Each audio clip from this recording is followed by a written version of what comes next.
عايز اكلمكم شوية عن الميني باروكة. ده شكل الميني باروكة. الميني باروكة دي بتكون عبارة عن كاب نفس كاب الباروكة، بس بنفرغ من عنده الشكل القصة. اوكي، بنفرغ منه شكل القصة نفسها، حجم القصة اهو، وبتتلبس نفس تلبيس الباروكة.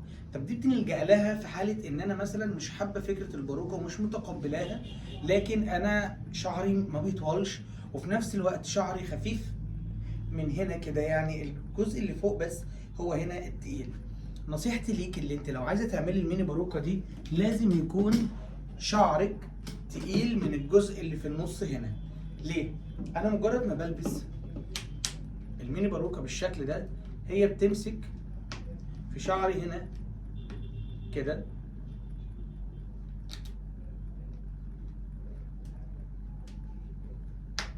بالشكل اللي انت شايفاه ده.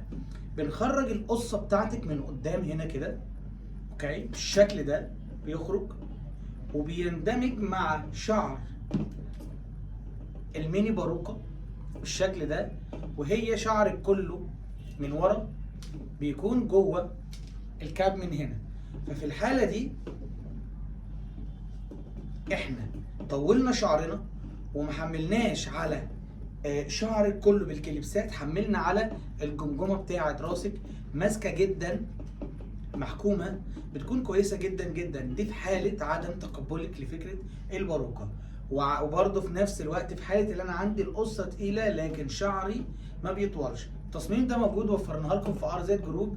المبدأ مش في الشعر ده، الفكره كلها انا بوريكم الديزاين نفسه، لكن انت بتختاري الطول، الخام اللي انت عايزاه، عايزه الكثافه اللي انت عايزاها، عدد الجرامات اللي انت عايزاه، كله موجود. سواء عايزاها ويفي، ليس، كل اللي انت عايزاه بتختاريه. انا بفرجكم على التصميم ده. تصميم جميل جدا جدا، هيعجبكم قوي ومريح لبعض الناس لكن غير مناسب لكل الناس. شوفي اللي انت عايزاه ايه وتعالي شرفينا ونورينا، واحنا علينا التنفيذ وهنوفر لحضرتك كل الديزاينات، وفي نفس الوقت هنديك المعلومة اللي بيها هتعالجي وهتريحي شعرك وفي نفس الوقت مش هتضريه. في ار زد جروب احلامي واتمني، واحنا علينا التنفيذ كله.